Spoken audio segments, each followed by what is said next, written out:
worked out, and then we got hired on the job. I would almost think there's a movie in that, because you're always writing movies and stuff. I would almost think that sounds like almost like your show of shows kind of stuff, like crazy stuff. You sit down with this guy, he's pretty rational, Sacha Baron Cohen. Yeah, he is. And then he does crazy stuff to the point that he almost gets killed. It's like, I can't believe he fucking does it. Like, it's insane, because he is so rational and smart. And then he puts on, it's like weird to say. As soon as he like puts on these outfits, he's willing to do shit that's like fucking outrageous. And there was a time on the show, like we would watch the raw footage, and there was a time where like these frat guys, the one that actually aired, there's one where he gets these frat guys to like pull their dicks out, and they're fucking wrestling naked, and they're like slapping each other's asses and shit like that. Yeah. And in the end, he's like, now say hi to gay TV in Austria, and they're like, we're on fucking gay TV, and they freak out. And that's what they aired. And after that, the guys like seriously almost kicked the fucking shit out of him, and they started wrestling the camera guys and shit, and he fucking ran. But he's mic'd the whole time, so his microphone's on, and but he doesn't break character. You literally hear him running, being like, "Oh fuck me," and he's doing this gay Austrian voice. And on the footage, it's like you just see cameras getting jostled and guys like getting angry and throwing shit. You just hear him being like, "Are they following me? Are they following me?"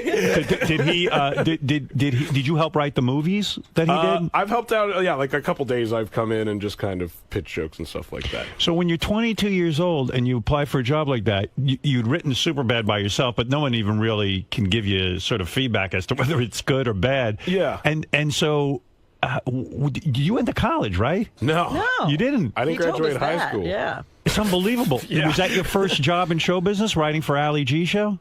It was, I'd done the TV shows with Judd, Freaks and Geeks, and Undeclared, and I was a writer on Undeclared, so I'd been like a TV show writer before. But Ali G Show was the first job me and Evan, who I wrote Superbad and Pineapple Express with, that was like, and I produced this movie with, that was the first job we ever like officially got hired to do together. But when you don't go to high school even, or you drop out of high school, how do you even know the format for writing a movie or writing on a TV show? Don't you have to have a certain expertise in how to write a television show?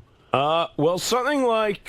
Something scripted, I mean. Yeah, not really. I mean, I think whoever you're working for, I've been very lucky, I think, that I've worked for people who have the instinct to, like, hire younger people and teach them to do shit rather than hire... Yeah, but when you write a movie, don't you need to know, like, even just, like, go to the interior, do this, do that, do that. There's a formula I that you read have to follow. I got my hands on other movie scripts, and I just kind of copied the formula, and there's a program called Final Draft, which kind of puts it into a script format, which I bought...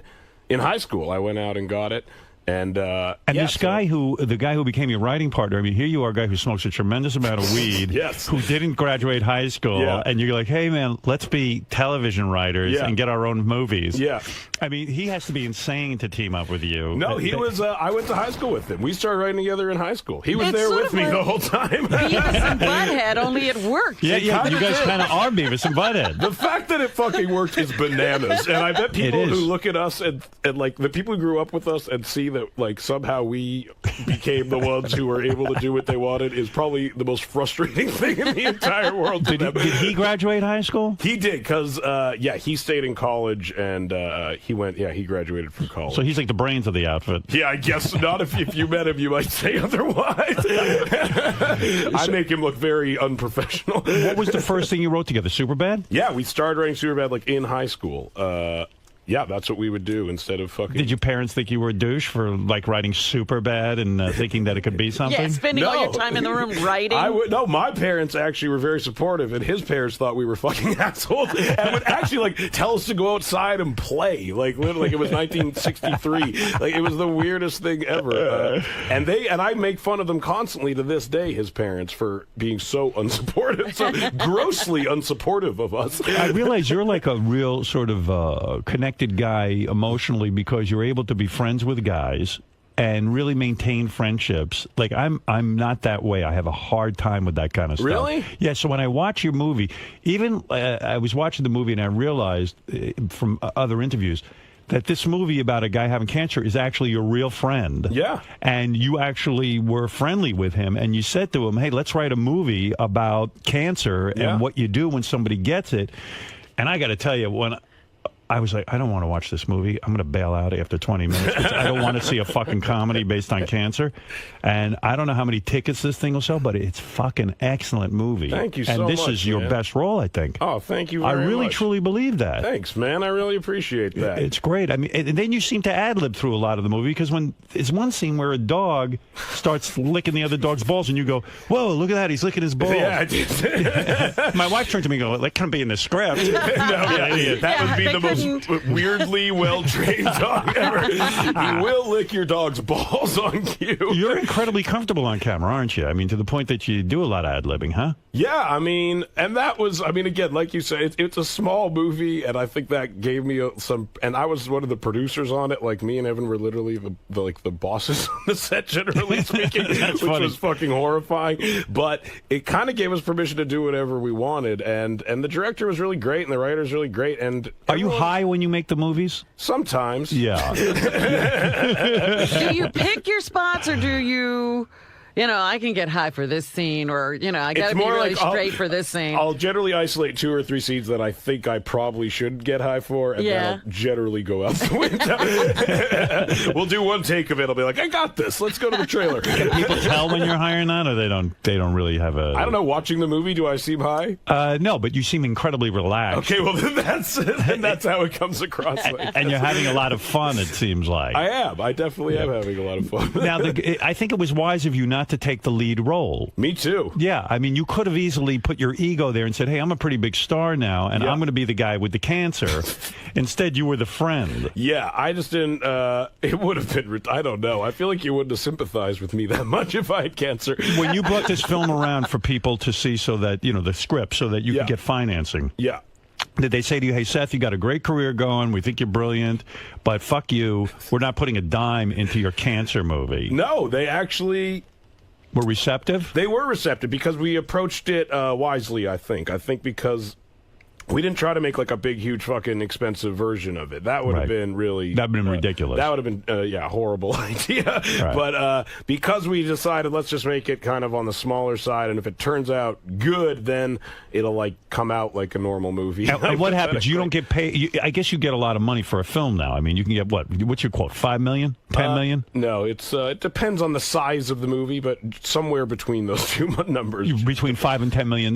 Yeah. So when you make a movie like this and the whole budget's $8 million... Yeah, I don't get paid anything. You don't get paid a dime? No. But you'll make money if the movie makes money? If the movie makes money, I could make... If the movie makes a ton of money, I'll eventually make probably what I would have got paid for doing any other movie on Earth. So how long does it take you to make this movie? I mean, from developing the script to being in it and the whole thing. Well, Will... the guy who wrote it, Will, who I met on the LEG show, his job was to book the guests. Will's the guy who actually really got cancer in real life. Yeah, he's the guy who really got cancer. He was your buddy. He's my good friend, and he got sick in 2003, and we literally started convincing him to write the movie like while he... we would joke about it while he still had cancer. It was kind of like a joke we would say. Is it true you went with him for his chemotherapy? You drove him to the hospital, that you told him to get rid of his girlfriend? Is that true, or did you kind of write that for the movie? He didn't go through chemo, but I did drive him to the... I was like his best friend throughout the whole experience. And right.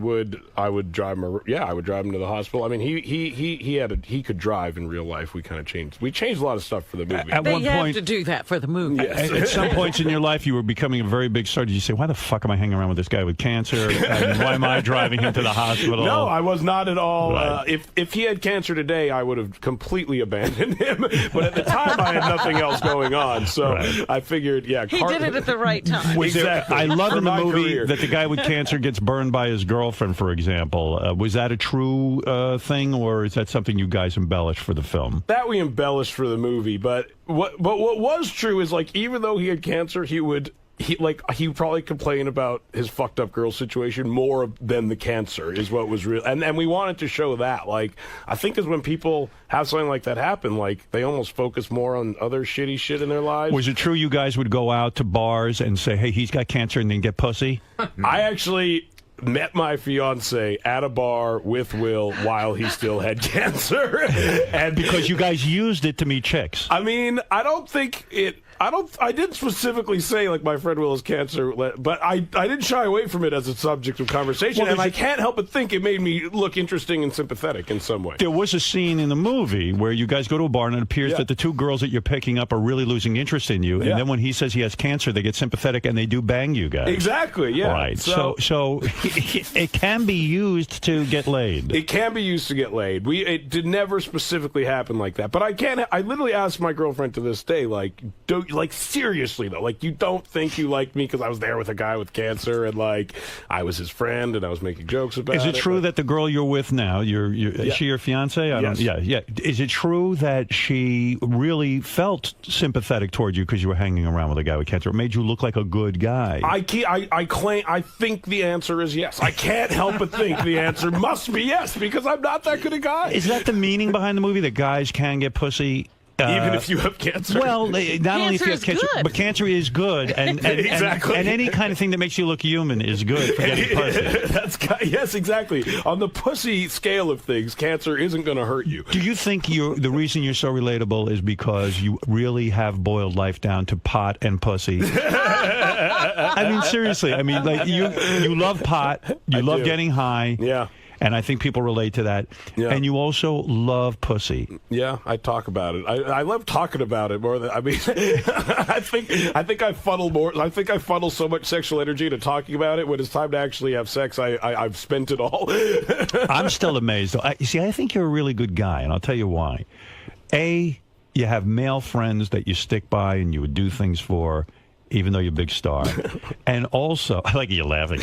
And also, I think the fact that you're with this one woman when you could be getting tons of pussy. I mean, isn't the whole point of becoming famous getting lots of pussy? To a lot of people, it seems to be. Right. And they really go for it.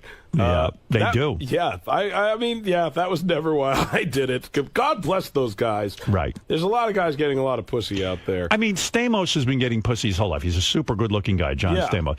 But for a guy who's an average-looking guy, you've always had your problems with weight and everything else. I mean, it's a playground out there for a guy in Hollywood, and you are kind of missing out on it. It makes me a tragic figure, I think. Do you ever lay in bed and go, gee, I am missing out on a lot. I could be getting a lot of women. I feel like I'm squandering a gift at times. Yeah. more like in a superhero sense. I feel like I'm Spider-Man in the scene where he's like putting his costume under the bed and deciding he's just going to try to be a normal guy. No, I don't actually feel like that. You don't. I'm so fucking. I was afraid of every other it horrifies me, honestly, the notion of getting lots of women. Yeah. Why? It's funny, like, I always, like now I'm not afraid of my girlfriend. I always think, like, is it an age thing? Is it just because I'm used to it? But at the time when I was single, I was fucking horrified of girls. Like, the idea... I don't know why it scared me, but I was afraid. I was afraid of the pussy. Are you afraid to be? Are you afraid to be? You're not afraid to be alone, are you? You like your own time, right? You don't. Yeah. You're not the kind of guy that's all needy as a boyfriend, are you? No, I lived alone. When I lived alone, I like really fucking lived alone. I was one of those guys where like people would come into my apartment and be like, "What the fuck are you doing here?" It fucking smelled weird. Like I had weird experiments going on and shit.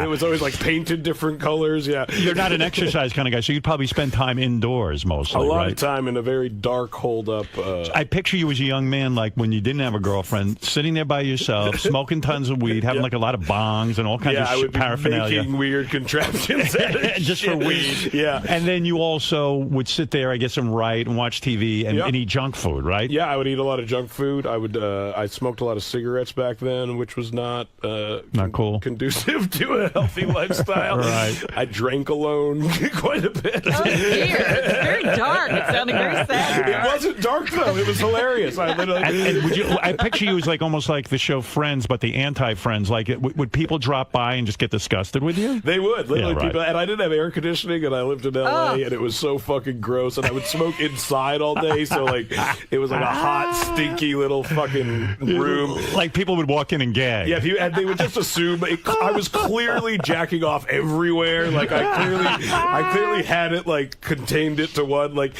even like in my kitchen, you would get the suspicion I had made. Like there would be like a porno magazine in the kitchen. You'd be like, you were jacking off in the fucking kitchen, weren't you? Were you the kind of guy that? How many times a day did you jack off when you were single? You were super young. I mean, were you a 5-time-a-day guy? No, I could never 5-time it. Some guys can 5-time. I know a guy. If I was sick sometimes, I would 5-time. If there's nothing else to do, you jack off. Could you jack off 3 times a day? Pretty much 3 times a day, morning. You know, women are disgusted when they hear that, but it's the truth. I mean, I remember clearly jacking off 3 times a day in my 20s. I still will jack off 3 times a day every now and then. How old are you now? 29. Oh, that's why. Yeah, I can still jack off 3 Yeah, times. I can't. I tried jacking off 2 days in a row, and I couldn't. It's babysitter porn, my favorite thing in the world. Does it dry heave? Yeah, what it is I rub it, and it feels good, and then all of a sudden it kind of dies. That happens to me leave sometimes. Me alone. Like there is no more disappointing feeling than sexually disappointing yourself. Yeah, like, you're just like, really? I almost yelled at myself. I'm like, you got babysitter porn. How can you not come?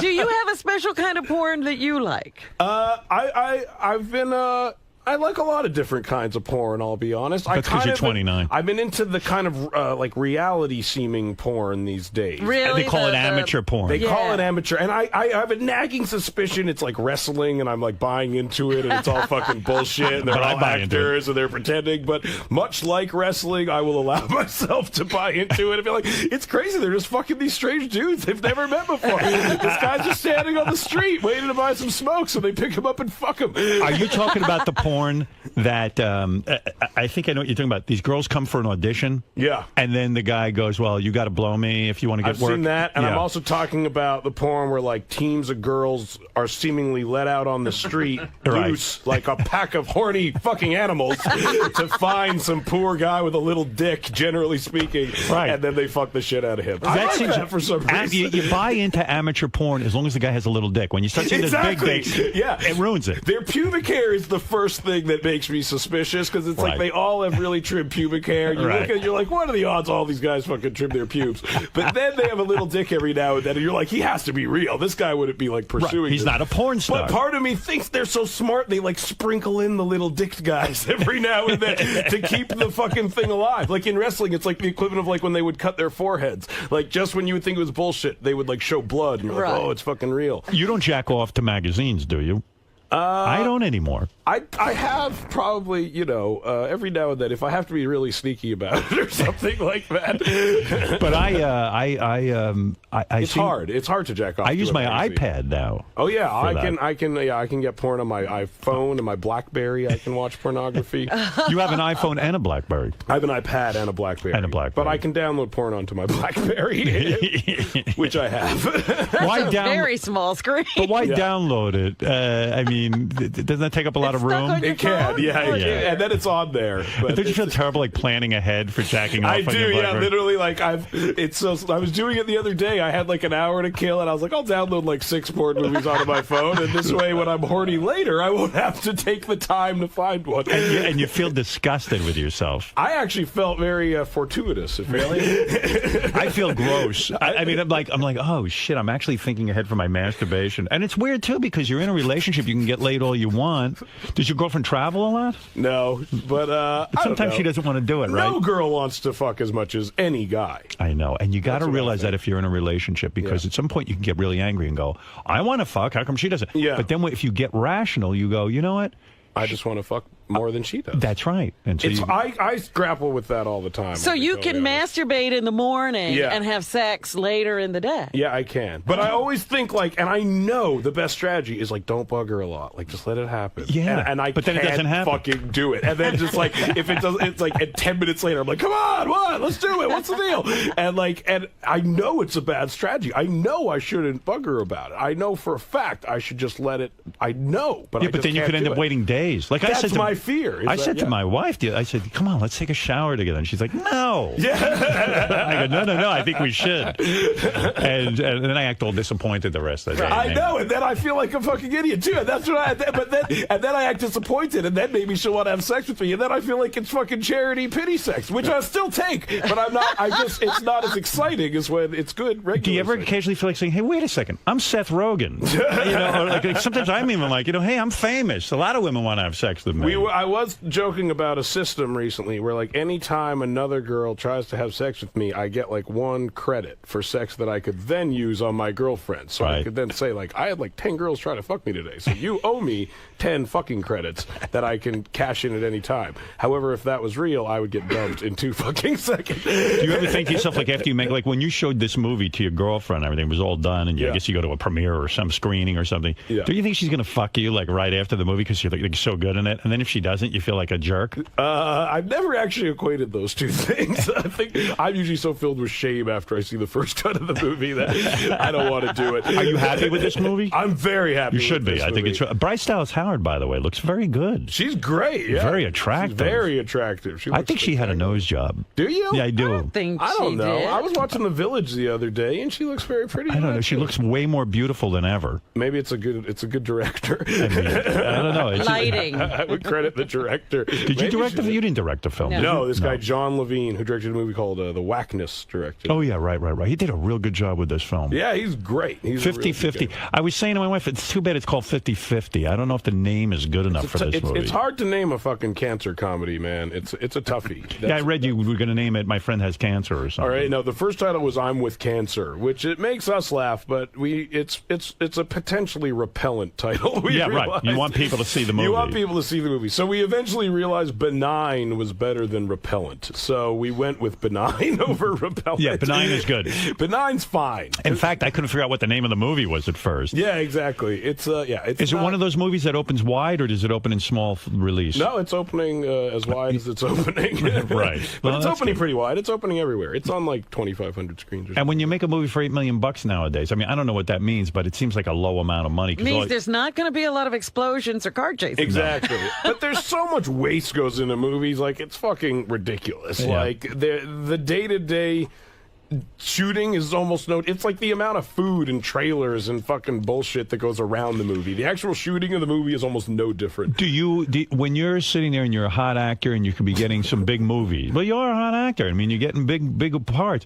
When you decide to do a small movie, do your business people come to you and go, listen, genius, you're hot right now. You got some great offers. Don't waste your fucking time making an $8 million movie where you're foregoing your salary. And how many months and years did you spend on this thing anyway? A few years, probably like the last 4 years. We've really been trying to get it together. Maybe 3 years. No, they don't, because it's the first movie that we've produced on our own, and I think that was a very big step for us, and it was important. And I think everyone who worked for us could understand that. So it's tactical. This is a tactical move. Well, maybe that's how we can justify it to the people who think I should be making more money. To us, it was just something we really wanted to do. But it will be nice if it goes well that we'll be able to produce other, our own movies. When you have a friend who has cancer and you've got to be there for them, this is actually kind of a good training film because you got to know what to say. You got to have some quick repartee with these guys because they can get awfully depressed. It can, and I really just tried to cheer him up the whole time, which was probably insensitive at times. But generally speaking, it seemed to be a good attitude to take, I mean, but we're comedians, so I guess it's what we fucking do, no matter what the fuck happens. Yeah, it might not work so well with others. Yeah, right. You got people who aren't that funny. I know. Don't make a lot of cancer jokes if you're not that funny. But get back to me on this first job with Ali G, Sacha Baron Cohen. Yeah. You get in the door. Yeah. You get a meeting with this guy. Yeah. How do you write for Sacha Baron Cohen when it's basically like one big phony phone call? You sit there and you come up with premises? Yeah, they would tell you, it was Will's job, actually, to come up with, he would pitch who we would interview, and it was his job to book them. So, for example... That's your buddy who had cancer? Yeah. He's the guy who wrote... Did you meet him on working for Ali G? Yeah, we met on the Ali G show. Oh, see, that's good. Yeah, it's good. And that's why we work together in the movie, because we work together in real life. You met him. How many writers were on the Ali G show? Like 5. And when you show up the first day, do you wear a suit and tie? No. I mean, we were 22 years old. Yeah, but I mean, was it big money? I bet you it was pretty... No, it was their whole production office, everything was in a room smaller than this room that we're in right now. And what do they pay you for something like that? I think we split...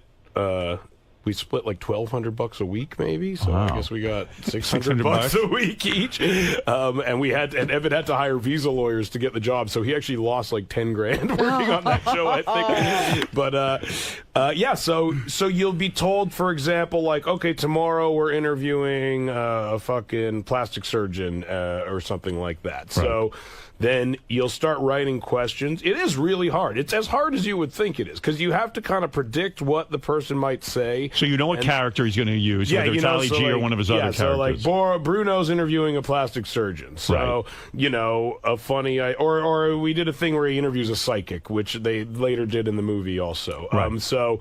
you'll think of an idea like, okay, maybe he can fucking talk to his ex-boyfriend who's dead, okay? And then that's funny already. We'll do that, and then maybe he wants the psychic to, maybe he wants to start blowing his dead ex-boyfriend's ghost in front of the psychic. So, did you come up with that? Because he does that. He blows his boyfriend's ghost. Yeah, that was something that it was originally on the show, and then it didn't work well on the show, but they did it. They ended up doing it. They did it in the movie. It was great because he's sitting there blowing the ghost. It was fucking hysterical, and I remember like being in the room and Sasha miming, getting on his knees and blowing a ghost and thinking, this is the craziest fucking So that's how it works. Sasha sits there with you. How many guys, how many writers are there?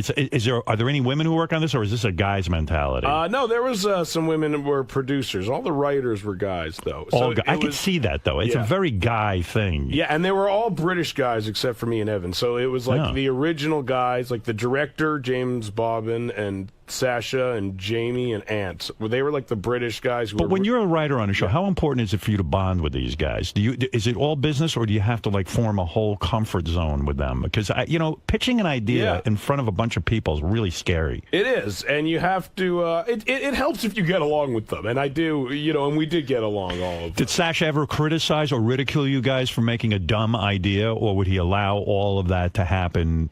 Naturally, and like not make people feel stupid for pitching a stupid idea. No, yeah, he wouldn't make you feel dumb. He would just ignore it. I was going to say, what happens when you lay a bomb? You would all just kind of pitch. He takes a big shit on you. Yeah, exactly. He would literally shit in your face. He would shit in your eyeballs. So when you're a writer on there, you're sitting in there, you're with these British guys. It's you and your friend, the guy who ended up writing 50-50. Yeah. And Evan. And Evan, and you're sitting there. And you pitch, hey, you're going to blow your boyfriend who's dead. Yeah. And does it ever occur to you, oh, my God, this job is so ridiculous. Yes. Like, this is crazy. That job all the time. And because then we went on the road with him, too. So, like, me and Evan were literally, like, in fucking, like, San Antonio, Texas, like, fucking with people, and like we were afraid we were going to get murdered. Like literally, we're like, we've come to Texas, like a bunch of Canadian Jews and British people.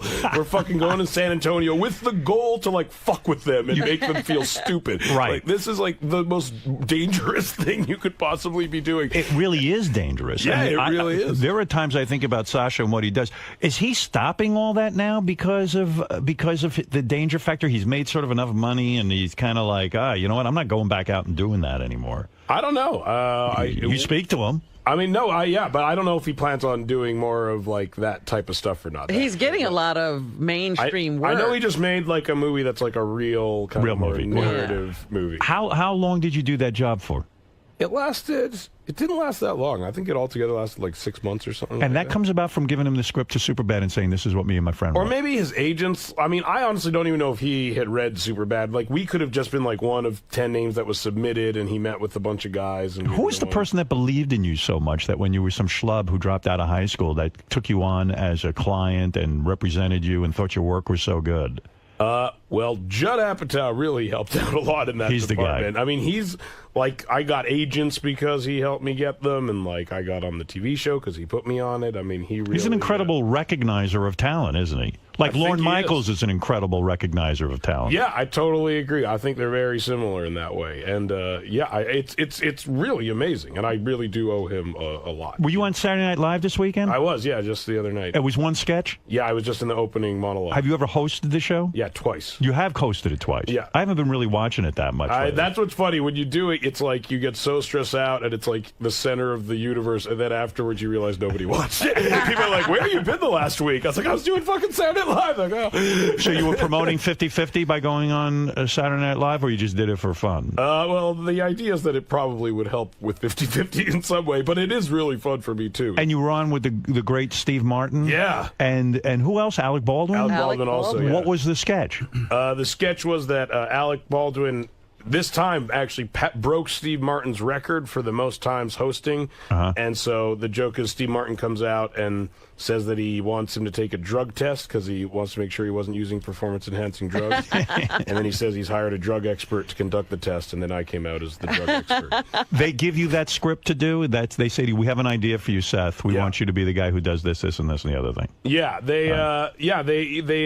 Lauren called and said, well, would you walk out and be a drug expert? And I said, okay. Do you meet, because you are a drug expert. Yeah, exactly. Did you meet with Alec Baldwin and Steve Martin ahead of time? The day before we did rehearsal.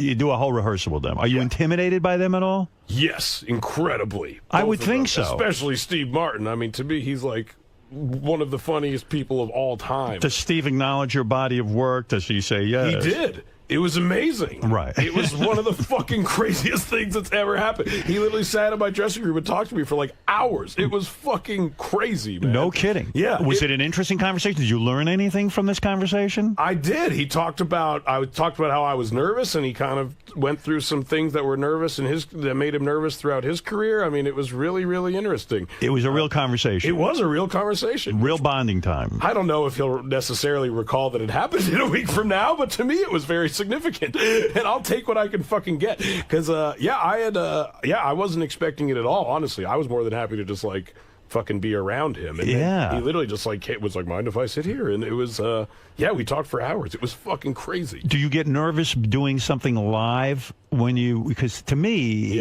you're used to doing it on film or doing a rehearsal, this and that, but this is live. You can really fuck it up, and if you fuck up Steve Martin and Alec Baldwin, you're a real dick. I am a huge fucking dick if that happens. Well, look, I literally had one line, and I knew it was good, so I actually didn't get nervous at all. I had a few beers. I was very relaxed. It went very well. But the first time I hosted Saturday Night Live, I almost started crying when I walked out on the stage to do my monologue. Because you were so nervous? I was so nervous, and it turned into like just being emotionally overwhelmed, and like the only thing that stopped me from doing it was like me saying to myself, like, if you fucking cry on live TV right now, it will ruin any fucking semblance of anything you ever have. Did it go through your mind that like maybe crying on Saturday Night Live would be huge? Maybe. No, that did not occur to me. You know what I mean? People might have thought it was a joke. It would have been the funniest part of my show, probably. Do you have anything like a comedy hero, that someone whose career you've just adored and that you emulate, or is it that sort of not happening for you? I don't know if there's anyone like specifically who their career I look at and it's like I want that career, but there's a lot of guys that I think are like the funniest. Who is the funniest guy? I don't know. Steve Martin's one of the funniest guys. He is, I think so. I think Albert Brooks is one of the funniest guys. Yeah. Do you follow him on Twitter? He seems to tweet a lot now. He tweets a lot. Are you on Twitter? I'm not on Twitter. I don't tweet. Yeah. But how do you know he tweets a lot? Some people have told me he tweets a lot. I would think that'd be something you're into. I mean, if you're sophisticated enough to download porn onto your BlackBerry, exactly. You think you'd have a Twitter account. If I can ejaculate from it, I'm not that interested.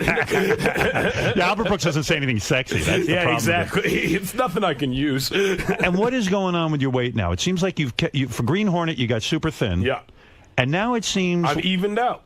Yeah, you're not fat anymore. No. But you put back a little bit of weight. Yeah, you were weirdly thin. Yeah, I was weirdly. I actually I tried out a suit that I had at that time, and it was like fucking ludicrous that I was ever that small. Like I finally got that it got a little weird by the size of this old suit. And like I was looking at it, I was like, really? Like this? Like my bones don't seem like they would fit in it. Like it was fucking weird. So after Ali G, and that show ends after 6 months, and you've had this job in show business where you're a writer. Yeah. What do you do? Do you think it's all over? They fired you, or I guess the show just ended? No, the show just ended. No, we got nominated for Emmys, which actually made us seem like we might keep working. What was the next job after that? The next job was 40-Year-Old Virgin after that. So that changes everything. Yeah, that helped quite a bit. That got super bad made, right? Sort of, huh? 40-Year-Old Virgin got knocked up made, and I think, and those kind of happened right back to back. But yeah.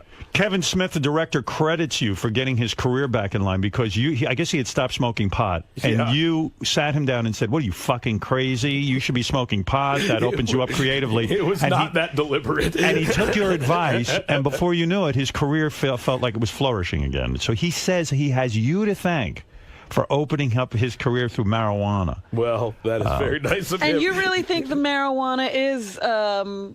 I think some people should smoke weed, and there's some people, I bet, who should not smoke weed. I got to tell you, I mean, you are slowly becoming the one major voice, the proponent of pot in this country. Probably in a good way. You know, mostly it's people who aren't doing well who say, come on, give me my weed. Because at this point in your career, yeah, you know, I'm sure that there are some pretty highly paid publicists who sit you down and say, Seth, enough talking about pot.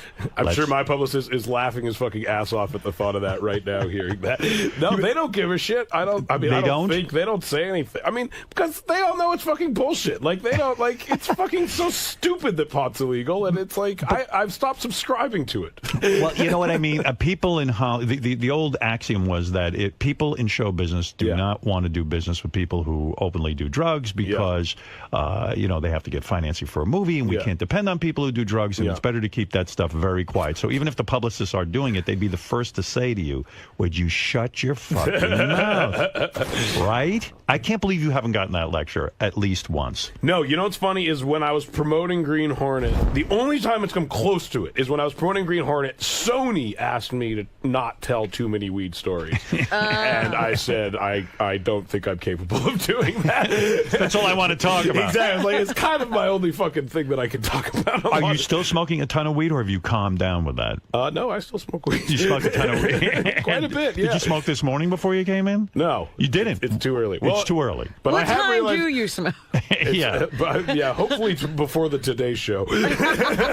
Before Saturday Night Live, did you smoke a little weed to relax? That day I had, yeah. You did? Definitely. Oh, you are relaxed. I couldn't. I am so neurotic. First of all, I can't smoke weed because I'm too paranoid. You know how you said there's some people who shouldn't? Some people just shouldn't. I don't think everyone should. I'm not that guy. I'm not a proponent of everyone. If I had to do Saturday Night Live, I would be neurotic. My voice has got to be all right. I got to get sleep. I'm going to go try and take a nap. I have a laundry list of things to do. And you're sitting here laughing because you don't get nervous that way. You don't get neurotic. Well, again, I had one line. The times I hosted the show, I actually didn't smoke weed. Like, that was one of those things where I was like, I probably shouldn't smoke weed all day today. You now have a medical license for marijuana? Yeah. What is your ailment? Does that work outside of California, number one? No. Here's my license. Can you carry your medicine? Can you carry your medicine into New York?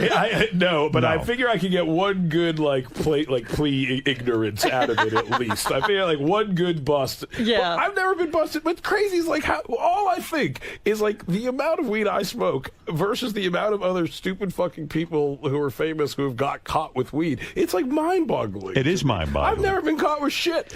Crazy, man. But in California you can smoke all the weed you want because you have a license to smoke. Yeah. And what is your ailment again? Headaches? I have it's a list. No, it was anxiety and insomnia. I can't sleep, man. All right. Now, do you have to? I can't sleep without weed, man. Now, how long does it last that you have this license? And a year. A year. So you have to re-up. You got to re-up every year from the wire. Oh my God! You must be beside yourself because you can go into a store and buy packages of marijuana. Oh, it's the greatest thing ever. Yeah. What's your favorite?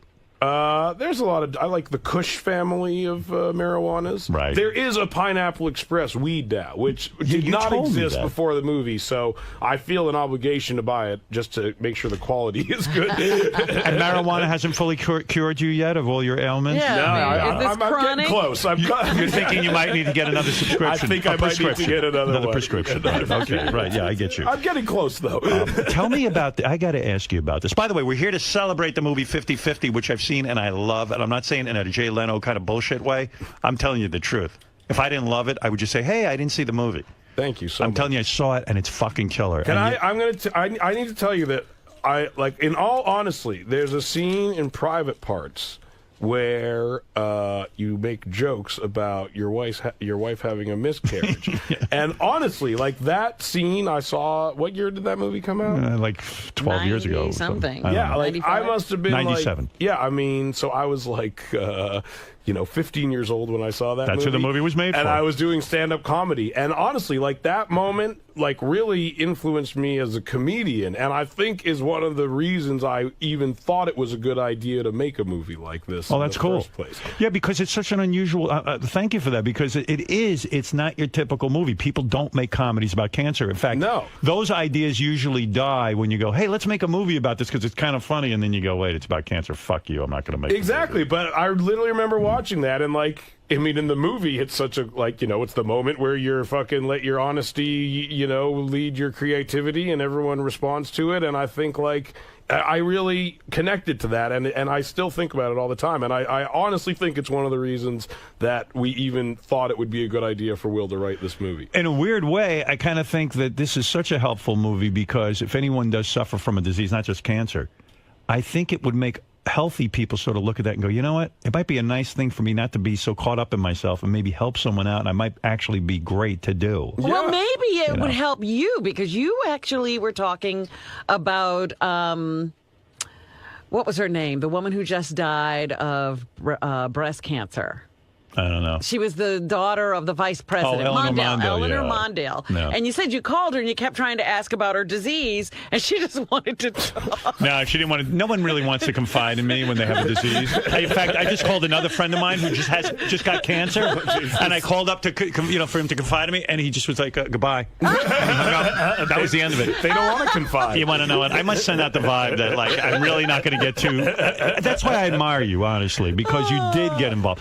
Tell me about. Now that you get more and more famous, you get more and more successful. Why do you laugh when I say that? I don't know. It's just funny to hear you say it. But you had a meeting, which I would think would be very big stuff, with Steven Spielberg and George Lucas, right? Whoa! Yeah. And the two of them together? How did you get that meeting, and what was that about? Well, George Lucas wasn't supposed to be in the meeting. Okay. Steven Spielberg called. He wanted to meet with me and Evan about potentially producing some movies that they had ideas for or something like that. Now that's interesting to me. He certainly is capable of producing a movie without you. So is it the idea that he wants to produce it with you so you'll be in the movie? No, I think DreamWorks themselves was just saying at that time they didn't have a lot of... I think sometimes the studio has more scripts than they have people they trust to oversee the making of those scripts. I see. So the meeting was... Hey, Seth Rogen and your writing partner, sit down with us. We're going to tell you about all our projects that we have, and we'd like to assign a few of these to you. Yeah, maybe you guys could oversee the making of them. And we'll be partners in them financially, and we'll see how it goes. Yeah. Wow. That's a big fucking tap on the goddamn shoulder, isn't it? And then you walk in. And we didn't end up doing it, though. And George Lucas is there, too. But why did you end up not doing?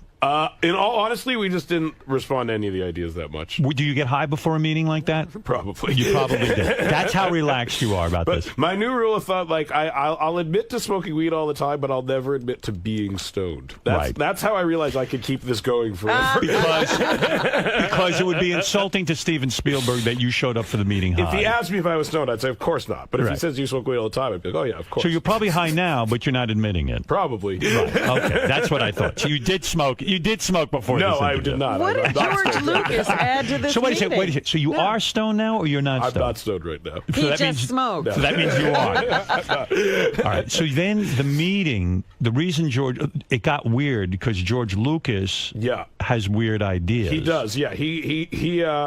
Well, it was first weird that he was fucking there at all. The fact that he's a person that exists was strange to see. I'd met him once before, and literally all I could fucking muster to say was like, hey, man, love Star Wars or something fucking stupid like that. By the way, did you see recently that William Shatner said that Star Trek was way better than Star Wars because Star Wars didn't have any good stories, like it wasn't like there was no relationships or anything like that. So he has declared that Star Trek is better. Do you agree with this? I was honestly more of a Star Trek fan than a Star Wars fan. Me too. Always. I agree with Shatner. Yeah. The Shat has got it right. The Shat got it right. He shat on their faces. The first movie was great. And there were relationships between Leia and Luke and the... it went down from there. Come on. All right, so you're sitting there. His name? You're sitting there with Harrison Luke. Ford's character. You're sitting there with Steven Spielberg and George Lucas. Yeah.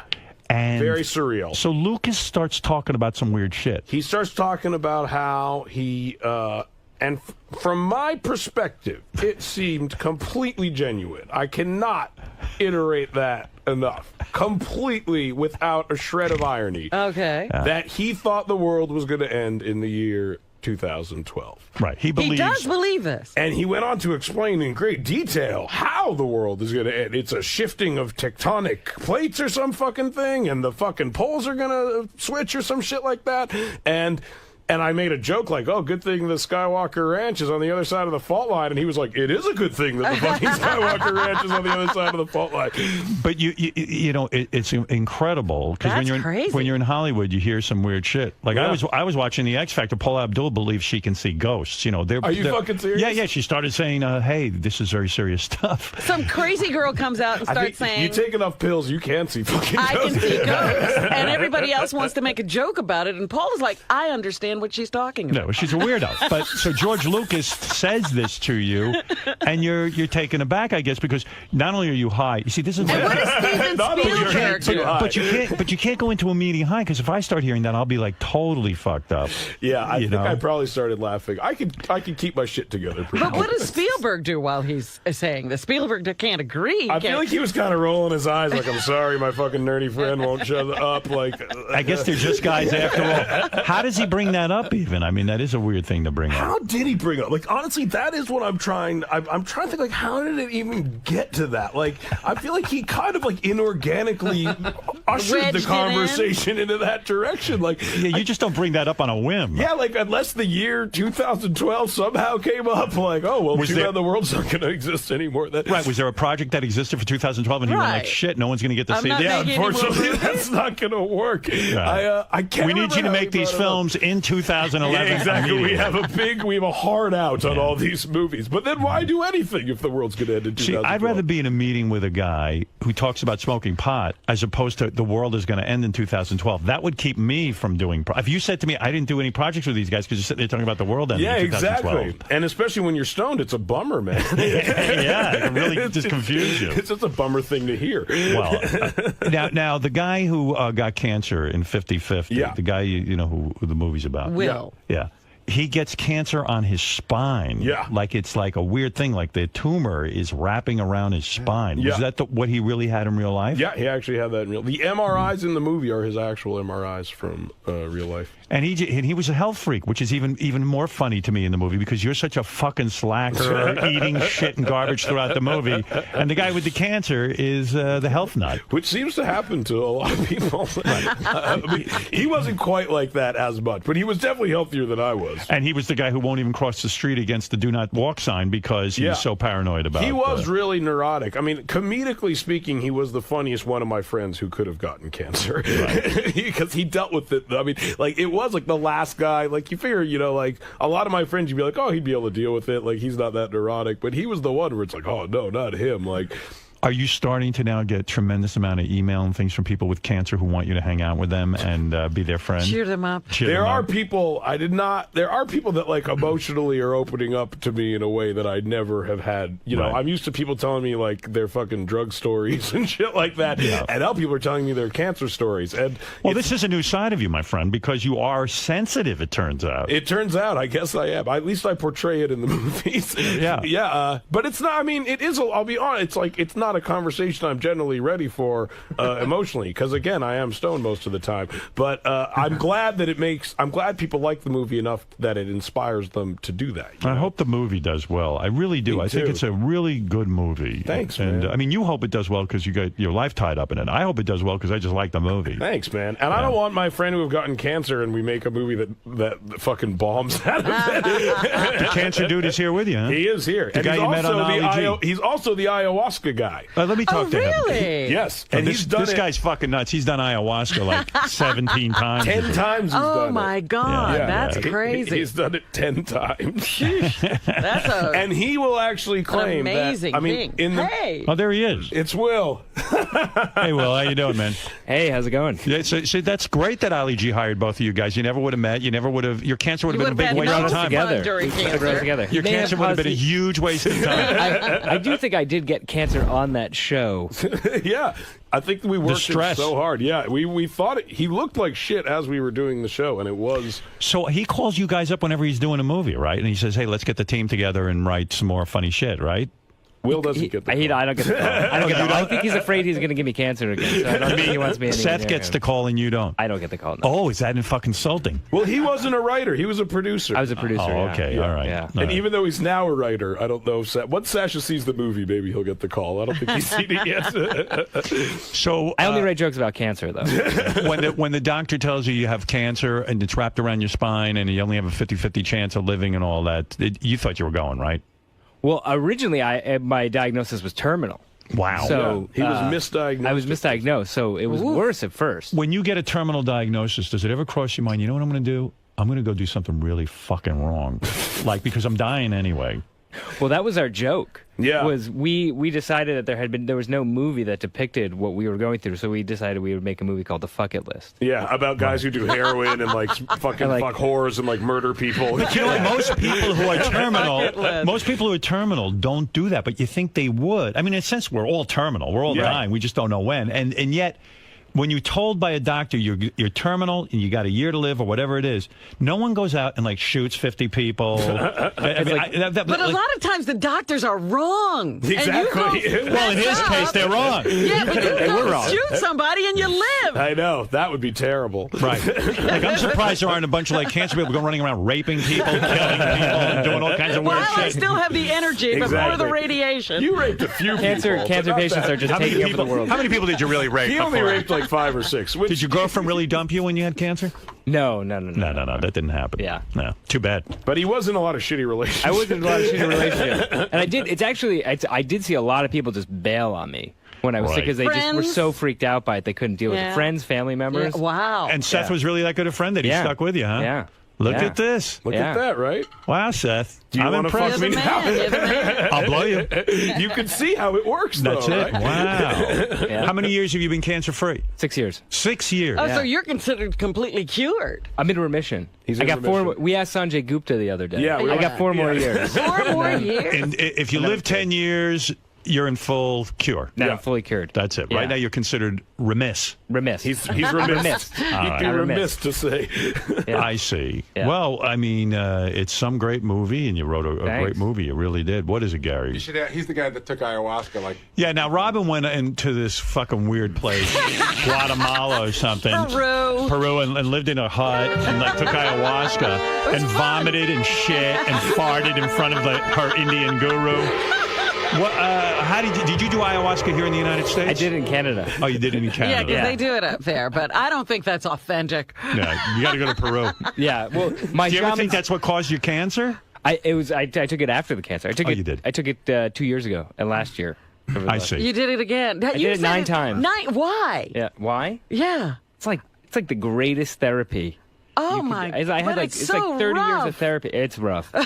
Yeah, but he's been through chemo, right? Yeah. You had chemo? No, I didn't actually have to go through chemo. Because you had an operation. I had to have that operation. Yeah, I had to have a crazy operation. But I think he claims that of all, the catharsis that came from his whole life-threatening experience. It is pretty amazing, yeah. To him, the ayahuasca was the greatest tool in bringing all that stuff to It sounds like crazy. Anything that's going to make me shit my brains out in front of other people, I'm not doing it. Hey, explain something to me. The kid who plays you in the movie. Yeah. I don't care how good a cure it is. What's that kid's name? Joseph Gordon-Levitt. Yeah. Okay, Joseph Gordon-Levitt. Joseph Gordon-Levitt. Yeah. Joseph Gordon-Levitt. Yeah.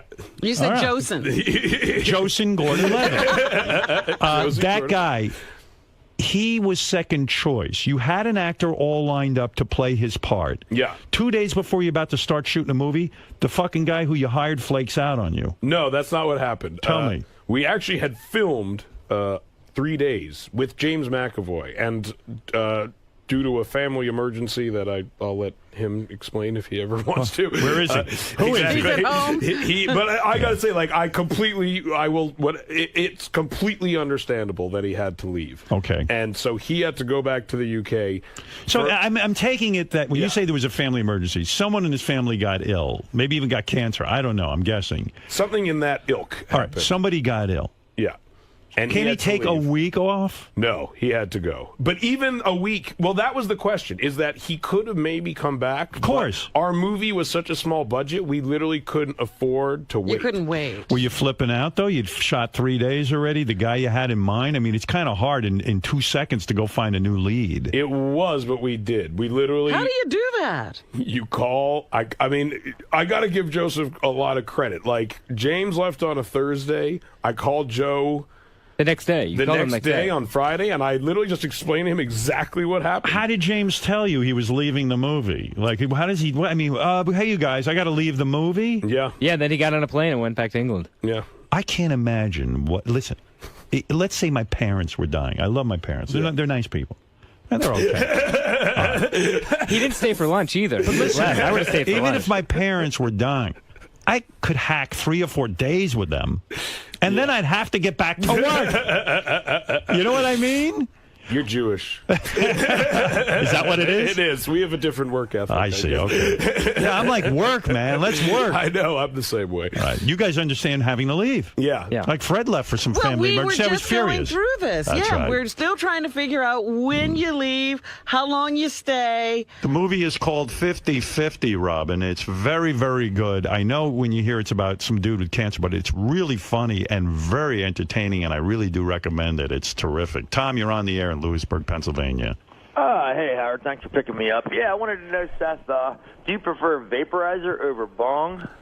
I think vaporizers are... you got to be more patient than I am for a vaporizer, because the whole thing is that you're just trying to find like that magic temperature that vaporizes it, and I always get impatient and just turn the fucking thing all the way up, and it essentially just smokes it like a regular pipe anyway. Yeah, that was my next question. What temperature? Yeah, I go joint, my friend. Do you ever worry about cancer? I mean, you're smoking a tremendous amount of smoke into your lungs. Yeah, I do worry about it sometimes. I don't think people who smoke a lot of weed realize that it's the same as smoking cigarettes. If you're smoking, how many joints a day are you smoking? Let's be honest. A couple. That's a lot of smoke going into your lungs. It is, I agree. And that's why I try to...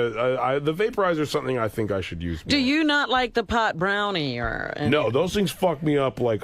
there's no middle ground with weed brownies. They either do nothing or they fuck you up 100,000 times more than you want to get. They fuck you up to the point that you can't function. It's not a good high. I don't like that high either. You guys are after functioning on you. Yes, exactly. I don't want to... I want to be able to live my life stoned. Now, I've smoked this weed in California many years ago, and I got to tell you something. It was so strong then that I could barely function. So if you're telling me a pot brownie fucks you up to the point that you can't crazy. Function. No, I cannot. Oh, yeah, it's like fucking tripping, Howard. Can you? I thought it was like tripping smoking. Can you smoke an entire joint by yourself and then go out and function for the day? Yeah. An entire joint. An entire joint. Fuck. Well, he's the most high functioning pothead I've ever met. It's remarkable. Yeah. I don't understand how. I don't either. I don't function that well when I'm not stoned. Could you operate machinery if you have to? Yeah. Wow. Definitely. Awesome. I mean, as well as I could probably sober. I don't know how good I am with machinery. You're a very, very capable young man. I think I'm a role model for kids everywhere. I'd be proud for you to be my son. Gary, bring in a chainsaw and let's see Seth operate. Give Seth a joint and a chainsaw. Let's go quickly to Brian because it is getting late. I didn't realize how long we were bullshitting here for. It's over an hour. Seth Rogen is here, and the movie is called 50-50. The gentleman who inspired and wrote the movie is here with us. What is your full name? Will Reiser. Will Reiser. You any relationship to Paul Reiser, the great comedian? Yeah, he's my cousin. Your cousin? Right? Yeah. No kidding. Yeah. It's crazy, huh? George Lucas is on the phone from another planet. Seth.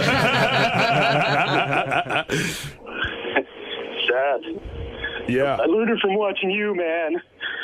What? I said I learned it from watching you. I learned it from What Paul did he Reiser ever learn? give you a What did he break? learn? Did he ever do anything for you? Yeah, he helped get me my first job. Did he see the movie yet? He hasn't seen the movie yet. He's going to be proud of you, my friend. I hope so. All right. Yeah, I'm Yes. curious about Green Hornet. Yeah. How do you feel that was received? I thought it was awesome, but A lot of people I hear that. It splits people, that one. Some people really like it. Some people think it fucking sucks. I think it got the credit it deserved. I thought it was great. Thanks, man. It's I understand. I understand both sides. I understand why people don't like it. I understand why people do like it. Paul Reiser ever reach out to you during your cancer? Yeah, I lived with him while I was sick. Oh, it's a good dude. Yeah. Wow. Yeah, in his guest house. I should have been in the movie. That would have been interesting. Wouldn't have you in the real An house. odd twist. Yeah. We would have to make it Howie Mandel or something. Yeah, like living with Howie Mandel. that. He's my uncle. Let's talk to Andy in East Meadow. Go ahead, Andy. What's up, brother? Green Lantern, great movie. Is it going to be a part 2? That's one question. And will you ever have Howard do any kind of movies with you? I think. Why was I not in this cancer movie, 50-50, where I play, let's say, a fellow patient? I could have easily, I would have shaved my head. The guy in the movie really shaves his head. I gave him credit for that, right? Yeah, he These does. actors go that extra mile. Not me, man. I wear the wig. Fucking G.I. Jane did it, and Joseph Gordon-Levitt did it.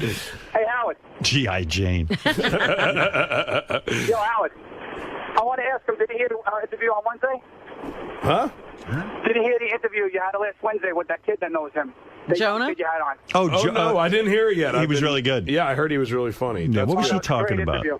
He was talking about, I think he wrote on Ali G or something. No, what did he he helped out on one of the movies. I think he helped out on Borat. Yeah, or Bruno. Yeah. Seems like everybody is on these Ali G movies except me.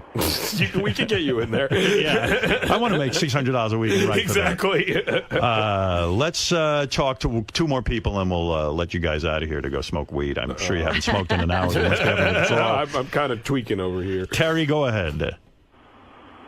Hey, Terry. This is Terry in Brooklyn. Oh. Oh, he fell asleep. He's literally lost snoring. him. Is that? You guys must have been really boring. Yeah, I'm sorry. Hey, Terry. Is he actually sleeping? Yeah. Listen to that. Fucking guys are killing my show. That's what happens when you bring me on. We Sorry ruined about it, that. man. Yeah, what is it? What?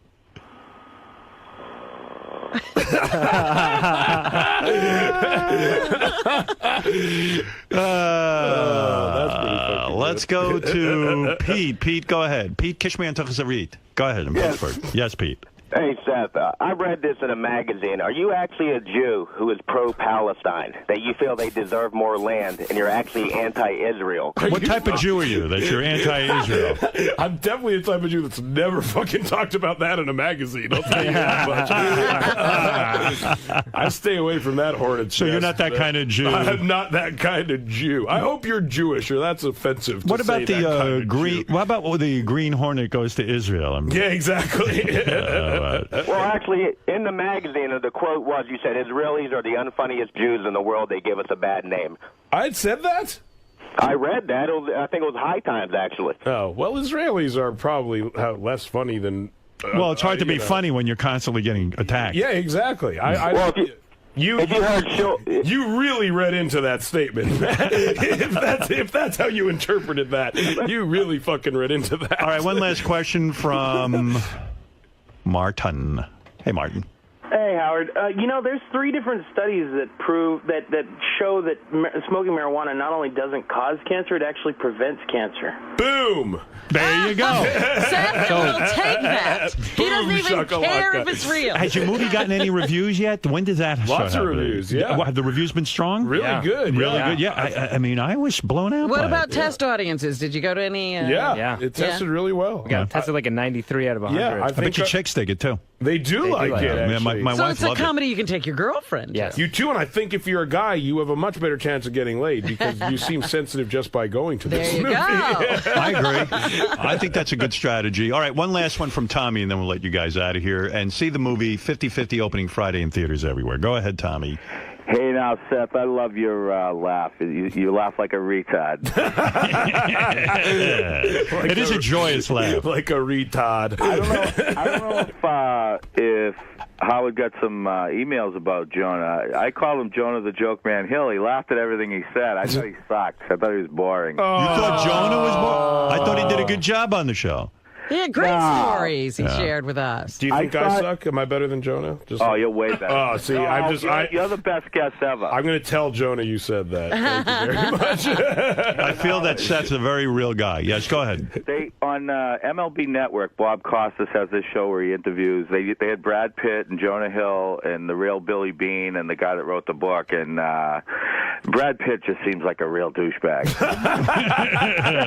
You hung out with Brad Pitt at all through Jonah? No, I met him once. Jonah stayed away from all of his regular friends. Exactly. Yeah, like he dumped you. I would not hang out with me if I could fucking hang out with Brad Pitt. I'll tell you that much. Jonah's getting a lot of this shit where, like, hey, he lost weight, so like everyone's worried he's not going to be funny anymore, right? Which to me is ludicrous, honestly. Like, yeah, I mean, he's fucking funny. It doesn't make sense. When you met Brad Pitt, Fatty Arbuckle. When you met Brad Pitt, was he a douchebag? No, he seemed nice. I literally met him for 2.5 seconds straight. Right. But that guy, I mean, to me, I'm wary of anyone who's that handsome. It's Me too. I don't mix well with those kind of handsome I people. just feel like I should be associated with them. Right. He's got to go like now. Where's he going?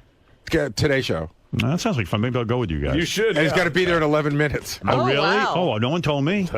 He's hosting. I'm going to host. I literally am over for Matt Lauer. I'm taking over for fucking Kathy Lee today. Are you? I am. I'm co-hosting the whole last hour with Hoda. You're kidding me. I'm interviewing Elizabeth Hurley, I believe. We have I wonder a guy. if she's still hot. I hope she's got to be. She was the fucking hottest ever. I'm really excited. Not that old, right? Yeah, but she's hot. Yeah, Wait, you're going to host? Well, this is interesting because Hoda had cancer, I just discovered. Oh, I didn't know that. Yeah. You guys can bring that up. She had breast cancer. Exactly. Really fucking bring it down a few notches. You're going to co-host with Hoda? That's the funniest thing. You have to roll a joint while you're there. I'm really excited to do They it. drink wine. You should be able to do what you do. I know. I totally agree. Do you think you might get high before this? I honestly don't think I have time now, thanks to In the guys. car you do? All right, listen, boys. Good luck with 50-50. Thank you so much. Thanks a lot. Excellent job with the film. Thank you so much. And we'll be back right Thanks so after much. these words. Really appreciate it. Had a good time? I did a great time. So, pot, pussy, and porn? I think we covered all the bases, the 3 P's of a Howard Stern appearance. Run, so thanks for coming a lot, down. man. Thank you. Light up. I'm so glad I'm not into a club scene. That pounding, that weird electronic drum, and I've always said every show that it sounds like a door slamming in the background. What is the dance you do to that? That's JD's kind of dancing, right? I guess. JD, can you come in and dance to this for us? I'm trying to think what moves I would come up with that. No, seriously. Wait. How's this, Robin? Can I get on Dancing with the Stars, please? JD. I don't already dance. What do I do to this? Give me a dance move. A lot of people, put their hands up. Oh, there you go. See, he knows the move. I thought if you put your hands above your head, you're gay. No, seriously. I'm being serious. Like, straight guys don't do this. Well, I don't really do it. I don't know. What would you do to this? You're a straight guy. Well, I only have the one dance where it's like... Let me see it. Let me see that. What is this? It? Am I doing it? It's like a pirate. Am I doing your move right now? It's not like that. Do I look stupid doing this, Robin? Yes. Well, does he look stupid doing it? Well, he's not swinging his arms so much like that. He turns his body too. You're too exaggerated with your arm. What is that? What's he doing that I'm not doing? It's, Yeah, you're good. Like the cha-cha. So there you go. You like that song? I bet you like it. I like the beat. It's a little too monotonous. Something like that. Well, you are so inarticulate. What were you going to say? Don't take his words. He is so inarticulate. Did you hear him on the wrap-up show yesterday? No. That wasn't that bad. Dude, I heard they asked him a question.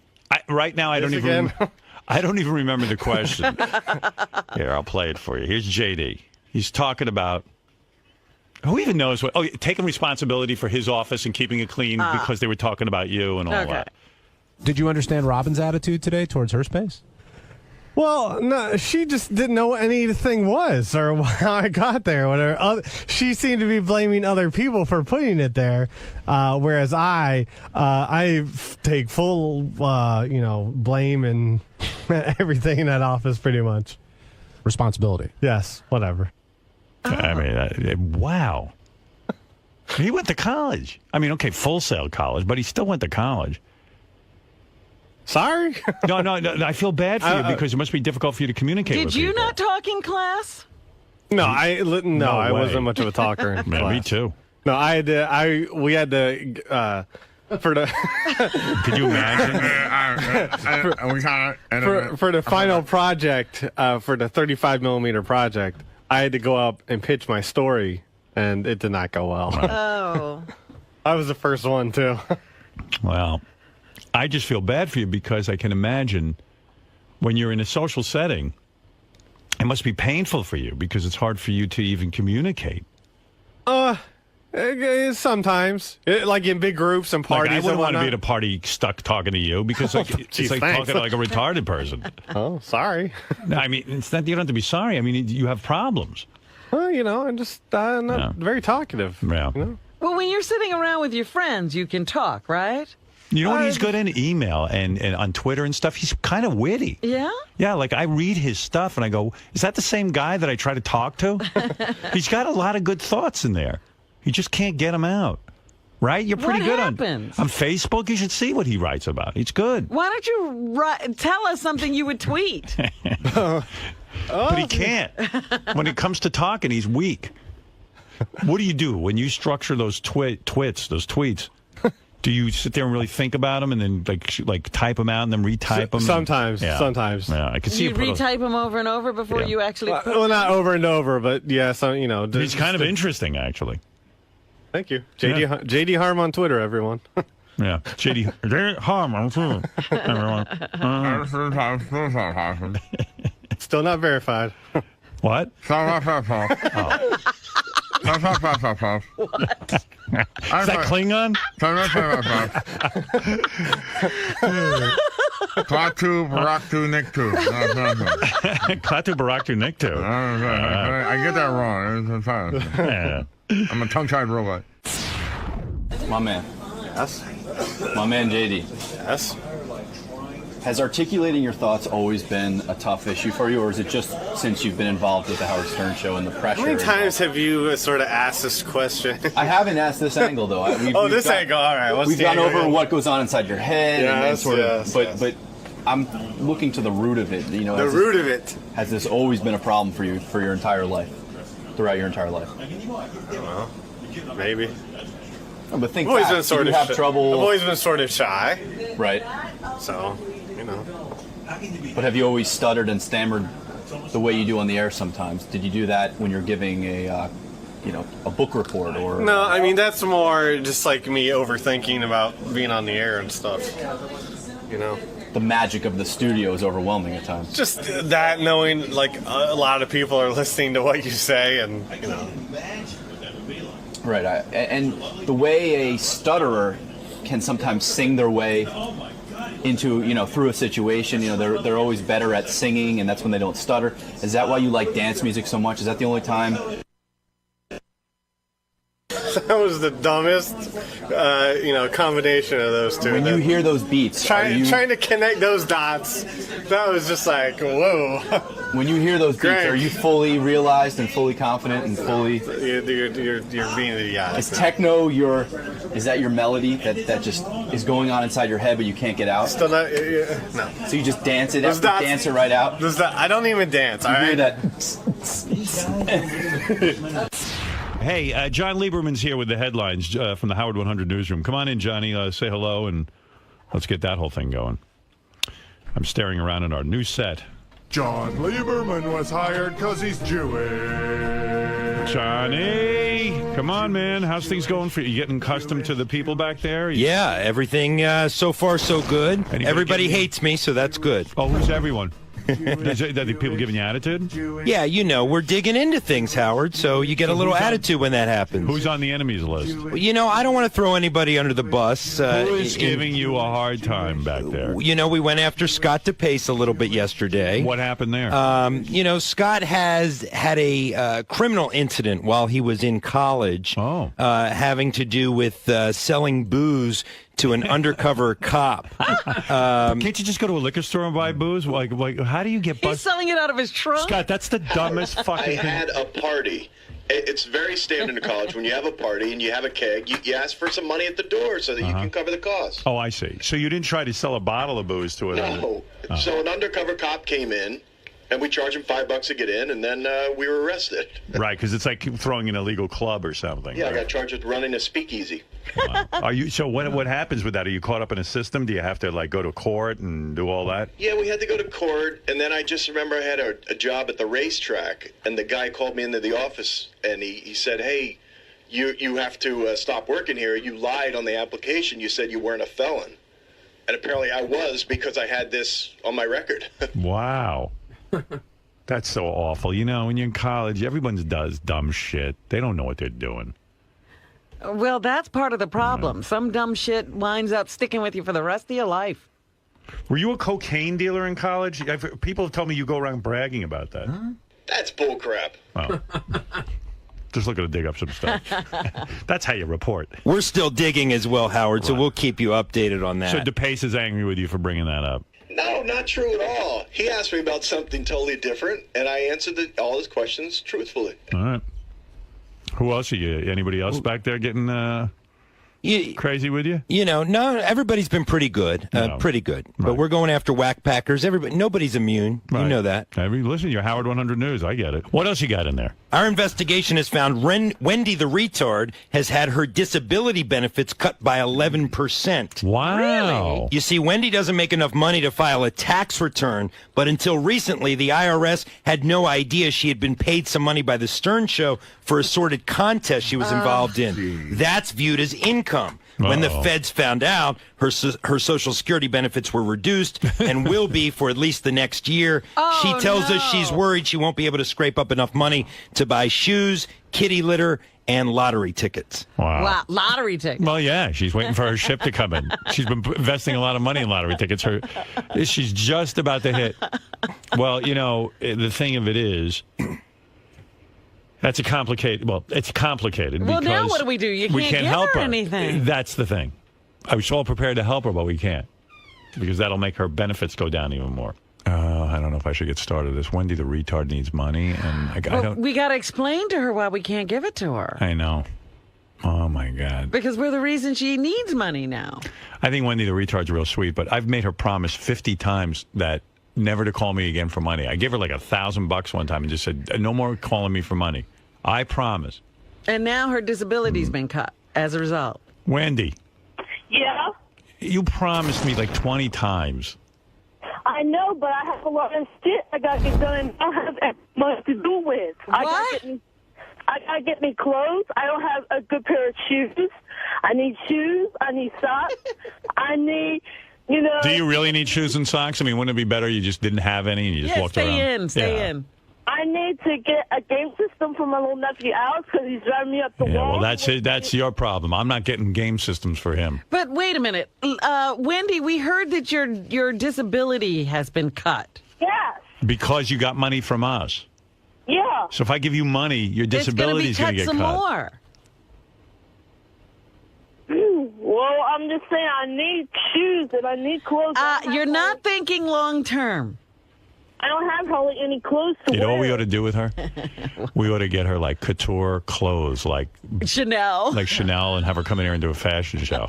Like we make her hot. We do a makeover. Oh, my goodness. And then we put her on Hoda and Kathy Lee. If you need money so badly, I heard a rumor that, in fact, I know for a fact you ate out at the Golden Corral restaurant the other night with your mom. No, that was with my retarded friends when we came to Jacksonville bowling. Yeah, and so how'd you get money for that? They paid for it. Oh. But Wendy, I think we'd be hurting you by giving you money. And also me and Good, Christina, go with that. And also me and Christina came in first place again. Oh, congratulations. In the bowling? What'd you bowl? I bowled 156 and she bowled 146. Yeah, Is there a prize? Well, when you say 156, you have bumpers on, right? Nope. No bumpers. I don't believe I don't believe that for a minute. Put her against Scott the engineer. Yeah, I don't believe for a minute you bowled a 156 without bumpers. Without bumpers. I have it on the ribbon to prove it. And who does the scoring? I mean, no offense, you are retarded. And so are your friends. The coach. And is the coach retarded? Yes. All right, well, yeah. I don't trust him to keep scoring. Hey, This is Wendy, suspicious. you got a 156. A 156, I didn't even bowl yet. And we She couldn't bowl a 156. She's not coordinated enough, right? They gave us a nice bus with a TV on it, and everything was on a nice bus with watching TV. How many? Okay. I've got to see her bowling. Do they really? Please. What's 8 pins plus 6 pins? 26. Okay. No wonder she bowled a 156. It's easy. Well, you're right. 8 pins plus 6 pins is 26 pins? Yes. All right. So, how come Howard TV hasn't filmed that bowling night? I would love to see her bowl. And I want to see her bowl a 156. I want to see her bowl a 1. I want to see her break 100. A bowl of 1. Right. Without bumpers. You're saying you're coordinated enough to bowl a 156? Yes. Wow. And there's no prize money? Nope. That's what pissed me off. No. Is there a retarded bowling tour? Because if she's that good, we should put her on. I'd watch that. If Howard TV did retarded bowling as a series, and every week it was like a retarded bowling match, I'd watch it. But I would watch that. Am I crazy? Doug, is that expensive to produce? No, I don't think so. We could do it. What if it's like Wendy's League, and it's first of all, good. That kind of television is great because you never know who's going to win. It's like Dancing with the Stars. Yeah, it's a reality show. Me and my friend might be going all the way to state. What? Going to the state? Going to state, yeah. State finals. It is good. State regular finals or like state retarded finals? Finals. What? Regular state finals. It's got to be state retarded finals. Of course. Right. It's all retarded people, right? Yep.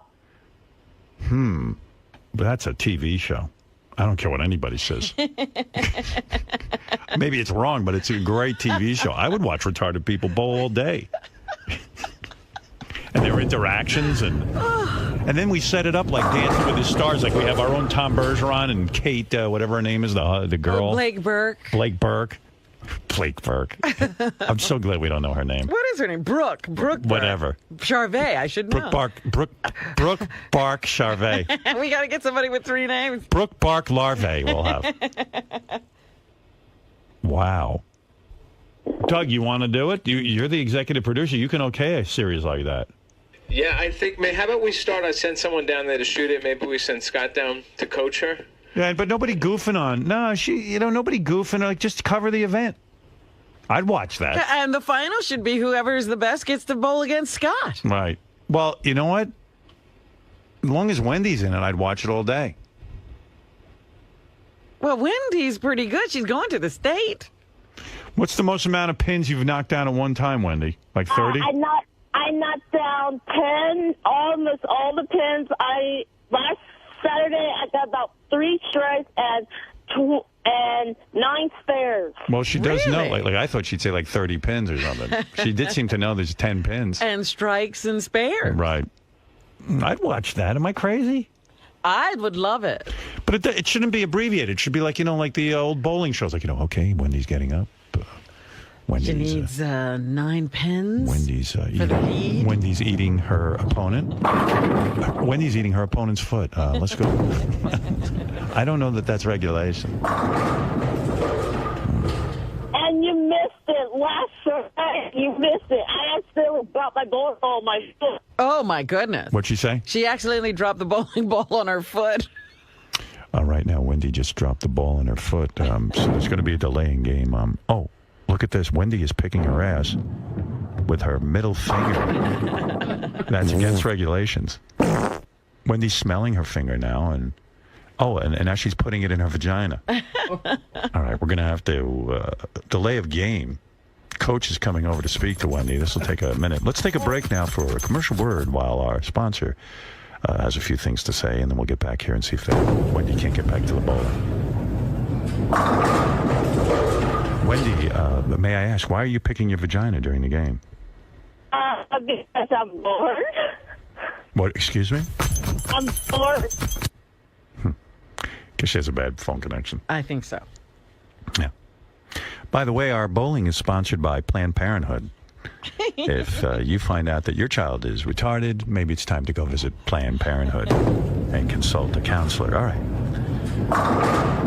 Let's get back to today's game. This just in, Gary the retard got his dick stuck in a bowling ball. So we're going to have another delay of game.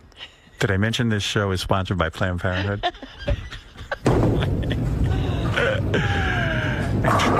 and Trojan condoms and birth control pills and also the coil. Did I mention that? The coil, the patch. Wendy, are you on the coil? Yes. Yeah, I thought so. This just in, Beetlejuice just shit on lane 3. So we're going to have a delay of game over there. Shots about transportation. Follow me as responsible. Hey, Wendy, I can't hear you. I got to go. I'm sorry, I was moving my cans around. Yeah. Cans? You collecting cans for money? Yes. Yeah. I'm saving them up till I get enough, but I was hoping that you could help me out so I could get me some shoes and some other things, and I don't have any clothes. We can't help you anymore, Wendy. Wendy, you don't use any of those bowling pins as a tampon. I ain't. All right. My mom's hoping that you are the only one can help me out so I can get me shoes so I can get my stuff done. Because my mom owes me money and she cannot pay me back till she gets rich again. Yeah, I can't. She gets rich again? Yeah. When was she rich before? And right now we've been eating out of dumpsters. Sure. Wendy, you're not having sex with guys, are you? No. Right. That none of the other retarded dudes try to come on to you? Yes, some of them does, yeah. You don't like any of them? I like one of them, yeah, but he doesn't live around here. He lives in Jacksonville, and that's the one I met when I was up there bowling. I see. How far have you gotten with these guys? Have any of them felt your breasts? Nope. All right, good. You're a good girl. One of them bought me lunch. Yeah, well, that's nice. As long as it's wholesome stuff. You worry when you have a retarded child. That you might go off and... They might go get pregnant. Yeah. Yeah. You know not to get pregnant, right? Yes. Yeah, you could not take care of a baby, right? I can take care of the baby, but I'm thinking about adopting my own kid so I can get... She's going to adopt. It's a second show. Doug, follow her around when she goes to the adoption agency. Oh, my goodness. Right. But no man has ever put anything in your vagina, right? Nope. Good. And you don't feel like you're missing out on anything, right? Nope. Good. Good for you. I feel like I'm missing out in New York because I mostly like to look around the shops there. Do you think Brad Pitt is a movie star? Yes. All right. All right. Hey, Wendy, I got to go. I'm going to have Doug get in touch with you about the bowling show. Maybe there'll be some money in that. All right. Well, I'm just saying I knew money got her better. I know, for shoes. Yeah. Okay. I got the message. Thank you. Bye-bye. We can't cave in. Yeah. Can you imagine, like, she called in, got money from us, and now the government took away her benefits because she makes money off our show? Well, I don't know how they found out. Yeah. Yeah, no one in the government listens to this show. All right. Maybe there'll be some money in that bowling show for Wendy. Well, I don't know if she can make money and still get the disability. Oh, I see. It's a tough area there. Mm-hmm. So, Gary, during today's phone call with Wendy, Howard seemed extremely interested in following her and covering her her bowling league and that whole experience. Doug's on board. He put the onus on Doug. He said Howard TV, he'll send a full crew down. What are the odds that, by tomorrow or maybe next week, Howard just has completely lost interest in Wendy and her bowling? No, this is something we talk about all the time. I think this one he'll be interested in, and it doesn't require us to do anything. It requires TV to go down there, document, and bring us back the clips, and I think he finds that interesting. We've always wondered what's going on with Wendy's bowling league, so this one I think he's going to stick with. What makes Howard be so into some ideas and then another is just like a fleeting, a fleeting pass. I think sometimes when you're on the air and sometimes talking about something could be more interesting than doing it, so it's good content for the show. And I think he really gets into, even today we were talking about that Salahi guy that we wanted to have on. Right. And we talked about it during the break. And we didn't know what to do, so I said, let's talk about it on the air, because it's the process is sometimes more fun than